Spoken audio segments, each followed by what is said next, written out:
siniif galu jechaadha.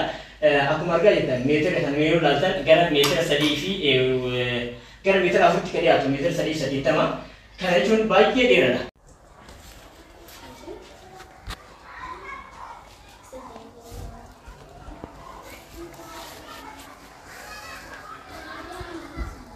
Assalamualaikum warahmatullahi wabarakatuh. Assalamualaikum kabajamtoota daawwattoota Ashaa inni firritu.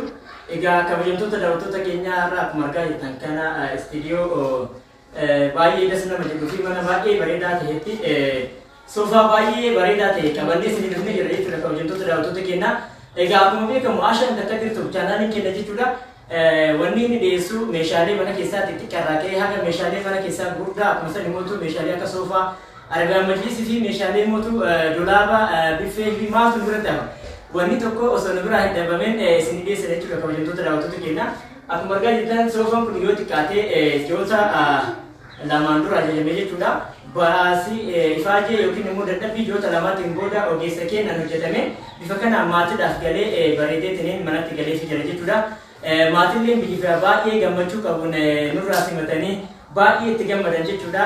Chaanaalii keenya maalatti dursa gara keenya dhufuun duratti intarneet irraa ilaalanii gara keenya dhufanii meeshaa kanallee mootu intarneet irraa buusanii gara keenyatti gafidan jechuudha. Egaa kabajamtoota daawwattoota keenya maatiin haala isaan ittiin hojjetanii fi akkamitti nuti akka hojjennillee maatiillee ibsa nu godhu maaltu gammachuu akkamitti immoo akka itti dhagahamillee ibsa nu godhu jechuudha.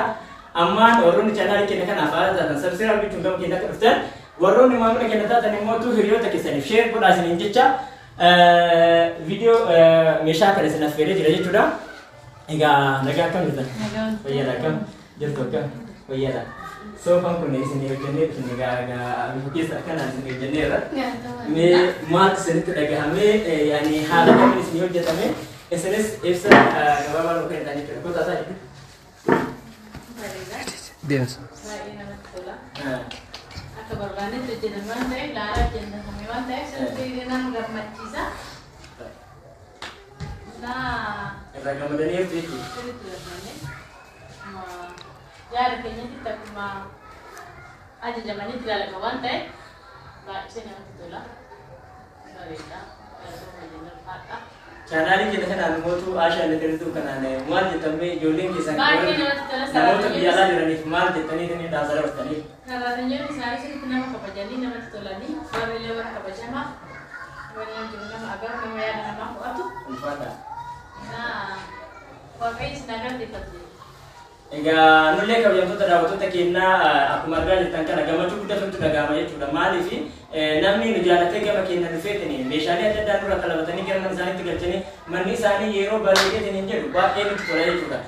Asumaan immoo ogeessi keenya yeroo baay'ee na biratti argamu kun ogeessa baay'ee cimaa ta'ee fi akkuma san immoo baay'ee keessa darbuudhaan meeshaalee adda addaa sammuu isaa keessaa immoo wantoota adda addaa itti dabaluudhaan meeshaalee kana hojjetee akka bareedeetiin galma kan taasise isa jechuudha. Bifuma kanaan isallee isin affeeree bu'aatiin as keessa jiru immoo maal akka ta'e illee isin ibsa jechuudha.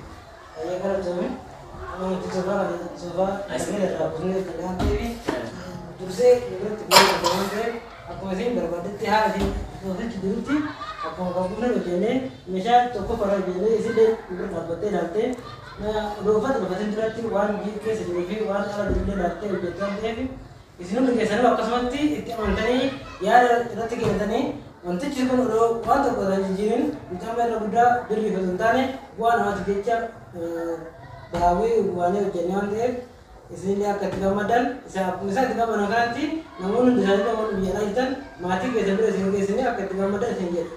Asirratti immoo yaada yoo qabaatan wantoota meeshaa keenya irraa waan yoo qabaatan teebilii kanaa fakkeenyaaf amma isaan kan fotoorra jiruu fi kan nuti hojjenne garagara. Kan fotoorra jiru xiqqaa waan ta'eef islaayidii soofaa hojjennee irratti dabalee hojjenneef akka haala isaa jijjaa'ee soofaa hojjennee murtii jechuudha.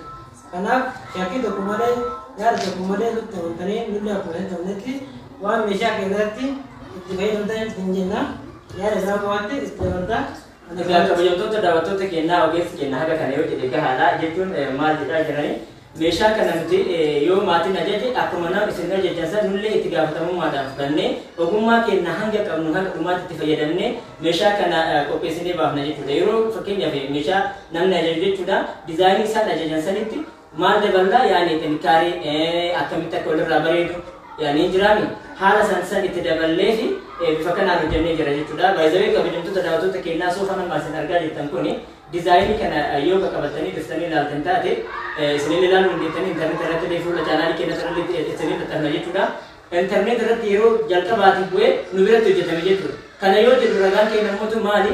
Maatiin bakkoota hedduu dhaqanii yaani chaanaaloonni soofaan kun dizaayinii haaraa asitti nuti kanaan dura hojjenne jedhanii deebii akkasii yeroo deebisanii Ashaan Dakar dirtuu bira dhufanii chaanaalii keenya bira mana farniicharii keenya dhufanii immoo keessummeessinee nu biratti hojjetanii bifa kanaan baafnee fi manaan geennee yaani isaan illee baay'ee itti gammadanii akkuma argaa jirtan kana yaada qabarra nu kennan kana egaa kabajamtoota daawwattoota keenyaa homa takkaa chaanaalii keenya bira maalat nu bira yoo dhuftan homaa hin dhabdan isin jedha lakkoofsa bilbilaa keenya warroon ni barbaadan 977 66 jechuudhaan nu bilbiluu dandeessanii bilbila keenya immoo fuula chaanaalii keenyatti irratti isin ilaallannaa egaa yaada keessan immoo kooment irratti akka nu barreessitan yoo viidiyoon kun das isin jedhe immoo laayik akka gootanii hiriyoota keessan sheer gootan isin jenna ani asumaan dhaamsi kanuma xumuree jira. Salaamu alaikum warahmatullahi wabarakatuh.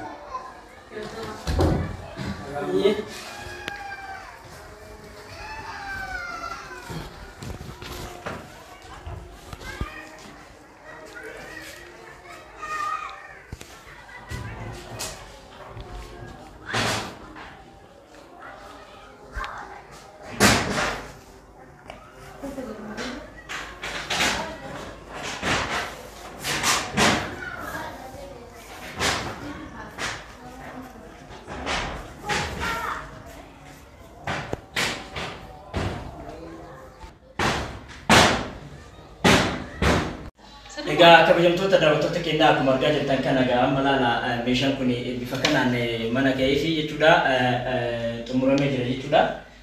Kabajamtoota daawwattoota keenyaa meeshaan isin ajajatti kun tokkoffaa mana isiitti illee maatii godha.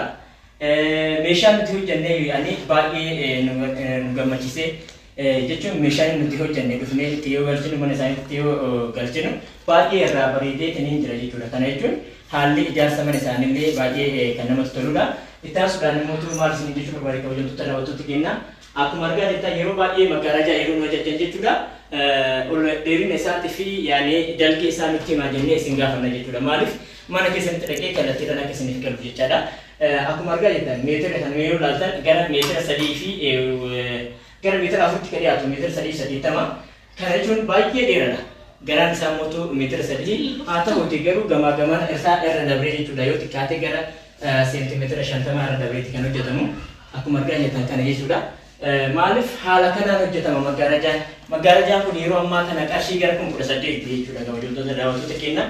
Maaliif carqeen kun yoo xiqqaate meetira 6 bichaa miti kan hojjetamu. Hageenya gabaabaa argitanii kanaaf ajajaan haala kanaan isin hojjenna jechuudha. Egaa kabajamtoota daawwattoota keenyaa nu jaalattanii yookiin immoo gama keenya dhuftanii wanni isin dhabdan hin jiru jechuudha. Kana fakkaataa chaanaalii keenya jaalatanii gara keenya dhufuu keessaniif guddaa isin jaalannaa guddaa isin qabanya kabajamtoota daawwattoota keenyaa. Egaa isaanillee akkuma yoo biraa yaada nu kennan ammas yoo yaada nu kennan jiraate yaada nu kennu silkee bilbileen jedha. Hey, come on. When the generation magaaja immoo ibsituuna bareedaa baay'ee dalagaan isaa namatti tola waan ta'eef waan jennee kun soofaa jireenyee soofaas keenya nu galee jira. Kana biraa immoo duubatti buufna wanni mana keessa jiru isaan wanti nu dalaga maaliif dalagaan isaa namatti tola yaada isaa namatti tola yaada namarraa fudhatu sirriitti bareeda. Kanaafuu guddaa galatooma jenna. Egaa isinillee gama keenya dhuftanii akkanatti nurraa xalabattanii deebisee meeshaan keessan mana isinii gahee isinillee itti gammaduu keessan nullee gammannee jirra isinillee baga gammaddanii isin kabajaa isin jaalanna gaafadhaa nu ta'a biyya nu ta'a. Waaqayyo isin akka wajjin.